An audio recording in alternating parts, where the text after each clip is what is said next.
Siyempre, Garte. Delikado ho yung iniisip nyo. Na mag-espiya kay Senator William para malaman ho natin ang bawat kilos niya. Lalo na't ngayon, siya na ho ang presidente ng Pilipinas. At hindi rin natin alam kung sinong bagong galamay niya.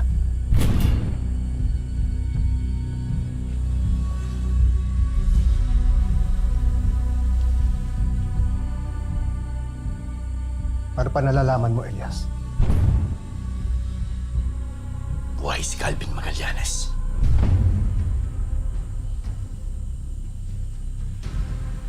Yung pumatay sa mag-ina mo.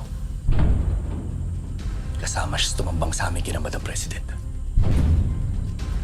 At hanggang ngayon, hindi niya pa rin ako tinitigilan. Si Calvin Magallanes. Siya dapat yung magiging pinuno ng Golden Scorpion, di ba? Na may posibilidad na magkampihan sila ni Senator William.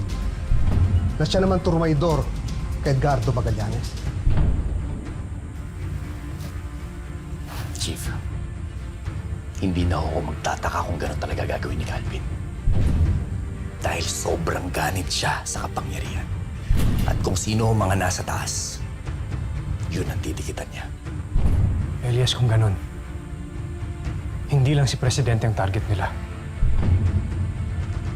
Kung tinutugis ka ni Calvin, at totoo na sa likod siya ni President Romero sa pag-ambush mo, ibig sabihin delikado ang buhay mo at ang buhay ng pamilya mo.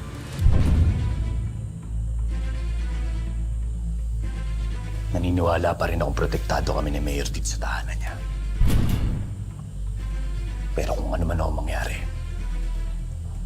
pagkahandaan ko muling pagharap namin ni Calvin.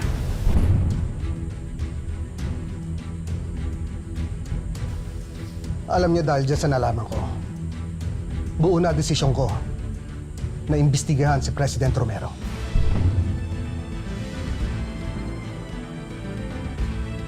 Elias, nandito kami para sa'yo. Maraming salamat, brother. Chief.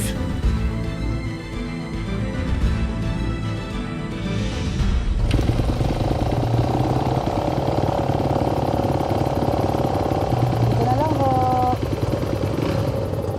Kuya, salamat. Ay, oh.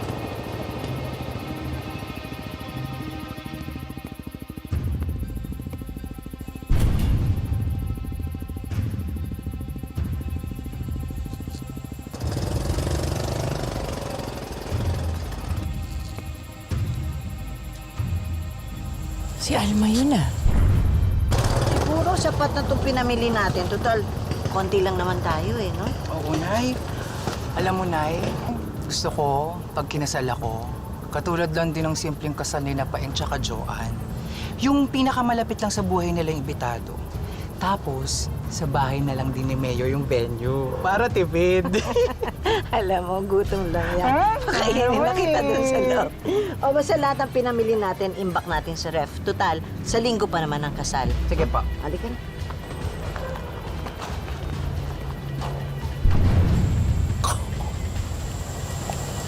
Pag sinuswerte ka naman talaga, sikreto na lumilapit sa'yo.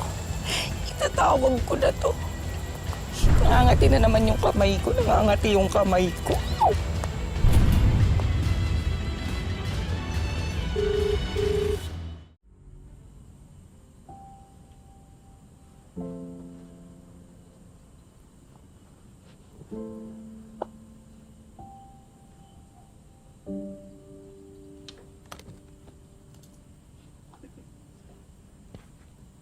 Mahal, Oh, mahal. Kanina ka pa ba sa baba? karating ko lang. Sana tinawagan mo ako nung pauwi ka para nakapaganda ako ng makakain mo. Mahal, gusto lang kitang pamasdan ng ganyan. Masaya. Nagninining ang mga mata. Alam mo, excited na excited ako. Umuwi araw-araw para makita kong ubod ng gandang asawa ko. Mahal mo pa rin ako kahit na maging ano yung itsura ko. Ah, syempre naman. Kahit anong itsura, mahal na mahal kita. Kahit na Ano yan? Kung ganito. Yan, kung ganito. Buntis? O, syempre. Lalo na. Talaga ba? Huwag kang mag-alala. Malapit na.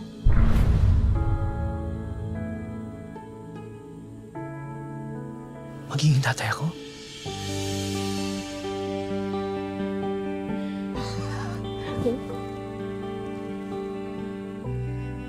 Gusto ko sana muna i-confirm sa doktor pero mas gusto ko nakasama ka. Kaya sinabi ko na sa'yo.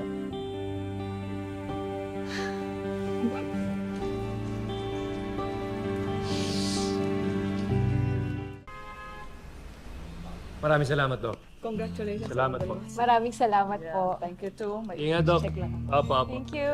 Ay, Elias, Congratulations. Kala ko may emergency. walang emergency, Elias. Elias, buntis si Joanne. Buntis ka? Magkakaanak na kayo? Oo, syempre. Oh, congratulations, brother! Congratulations. Salamat. Elias, wala man kaming kanya-kanyang pamilya. Pareho na, magkakaroon na kaming pamilya. Brother, hindi totoo yan. Noon pa man, mga bata pa tayo, pamilya na kita. Pamilya mo rin si Nanay Alma at ang lahat ng mga tagapalangga pamilya mo. Napakasarap sa puso na sa akin yung unang sinabi ang balita na yan. Congratulations. Brad, maraming salamat. Maraming salamat. Kain na tayo, Brad. Libre mo. Oh, syempre. Tara. Ano? Halika. Saan tayo? Sa ano?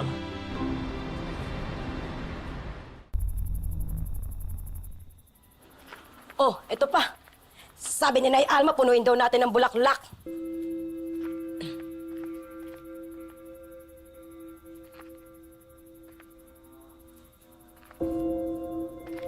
Huy, wala ka na naman sa sarili mo.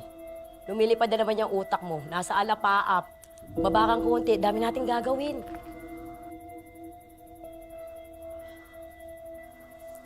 Pasensya ka na. May naalala lang ako eh. Sabi ko na nga ba eh. May nangyari sa inyo ni Elias nung nando kayo sa Sapang Bato. Wala. Sus, kunyari ka pa, may nangyari sa inyo? Wala. Pero... dun ko mas nagustuhan si Elias. Hindi niya ako pinagsamantalahan. Sa totoo nga, nagkalagnat ako dun eh. Tapos inalagaan niya ako. Sus, yun lang? Oo naman. Alam mo, mas nauna kang mamungadkad sa bulaklak na to. Para sa'yo na yan. Ang gaba ng hair mo, ha? Uy, ano ka ba? Uy, huwag ka maingay na sinabi ko yun sa'yo, ah. Ano akala mo sa akin, Mosang? Ano ka ba? Pero umamin ka. Nag-expect ka ng higit pa doon, no? Siguro. Alam mo, mas lalo akong humanga kay Elias. Parang nasa kanya na lahat eh. Pagkasama ko siya, parang lahat kaya niyang gawin para sa'yo. Kaya naman pala lumilipad yung utak mo hanggang Mars, eh. O siya, magtrabaho na tayo. Masisita tayo ng Nanay Alma.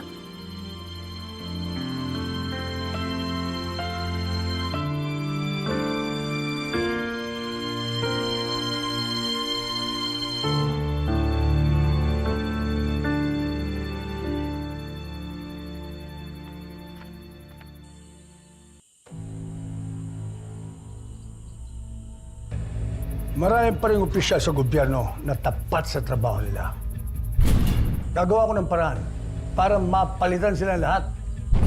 Tama yan, Mr. President. Hindi makakaalago ang negosyo natin kung may mangingialam at kakalaban sa'yo. Piliin mo ang mga taong mahahawakan mo sa leeg. Bakit kasi hindi na lang natin itumba yung mga kumakalaban sa isang gobyerno?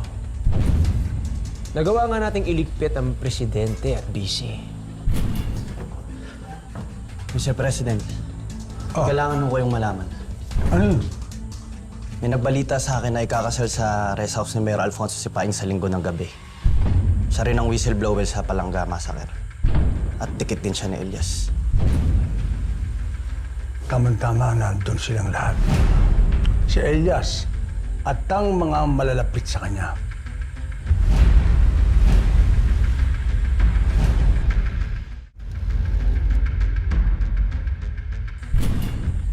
Malaking atraso sa akin ni Elias na yan. Siyang pumatay sa sana'y maging anak namin ni Rebecca. Alam ko nang iniisip mo.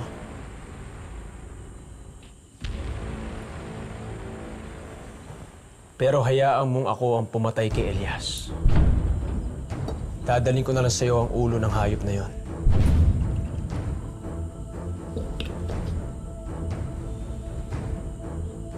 Sa gabi ng kasal ng hayop na paing na yan, aatake tayo.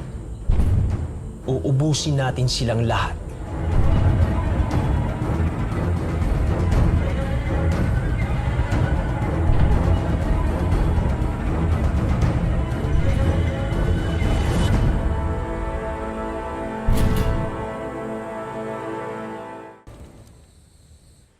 Sa oras na iniisip na nila Elias na pwede na silang magsaya at magpakampante sa kasal ng kaibigan niyang si Paeng, susugodin natin sila.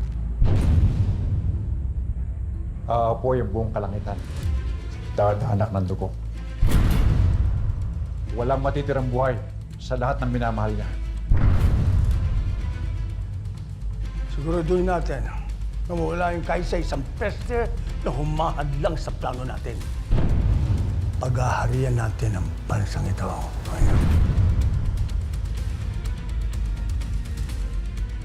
Papatayin ko yung Elias na yan sa pinakamasakit na paraan.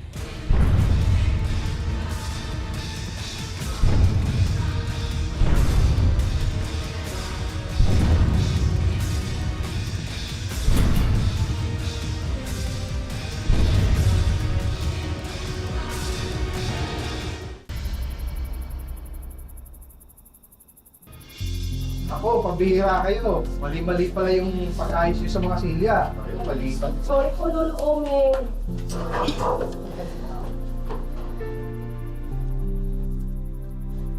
Ang ganda dito, no? Pasok kayo, brother. Elias, mauna ka na. Maraming salamat. Tumato sila nanay. Nay! Hello. Nay, andito na sila Paeng, pati si Joan. Nay Alma. Paeng, eto na yun. Ikakasal na kayo ni Joanne. Oo nga po, Nay Alma. Haba-haba ng prosesyon. Kasalan pa rin ng tuloy. Maraming salamat, Nay. At Elias, maraming salamat sa iyo. Ay, brother. Basta sir, ikaw mamaya bahala sa tagay, ha? Brad! Maraming salamat, mamay.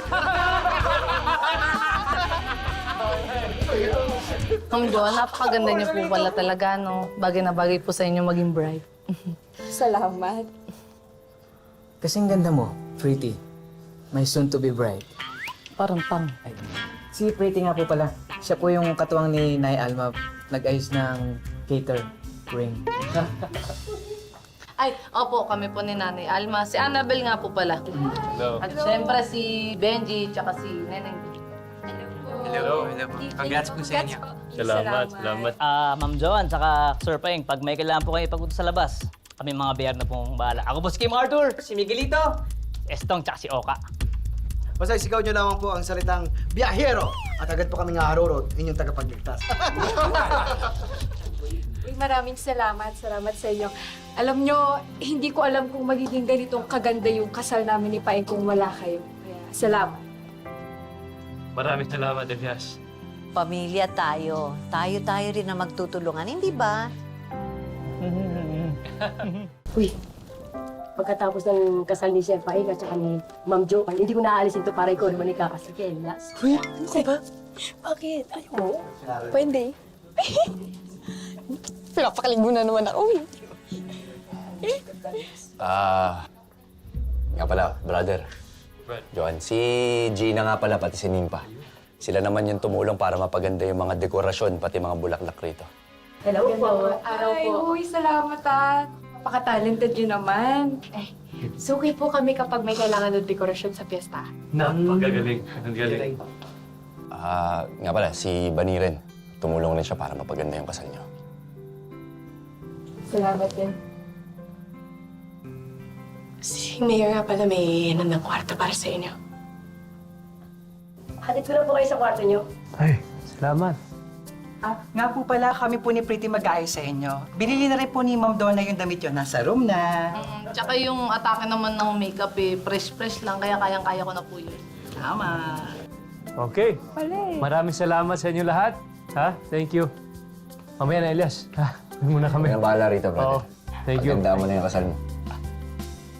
Salamat talaga. Sige na. Thank you. Ingat.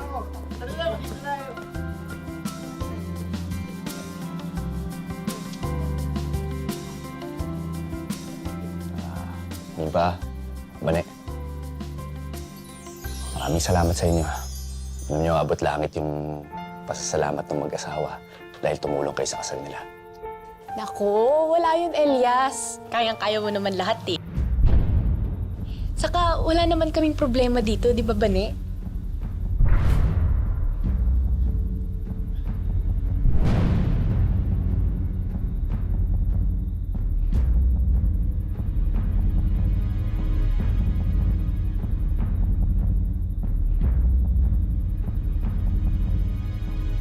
Ba't di ko kaya kayo iwanan na ng dalawa? Total, di ba? Kayang-kaya naman ni Elias lahat. Di ba, Elias, kayang-kaya mo lahat? O, ito. Tuloy mo. Tapusin mo. Bane. Bane. Anong problema nun?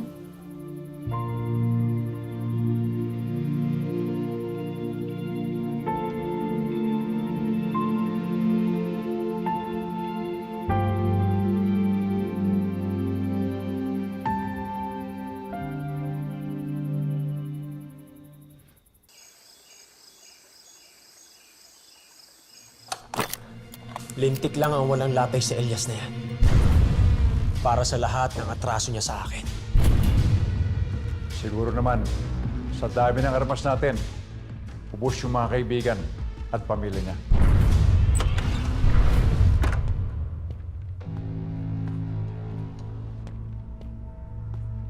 Hindi kayo alas kung hindi ako kasama. Gusto kong makita sa dalawang mata ko. Napatay si Elias.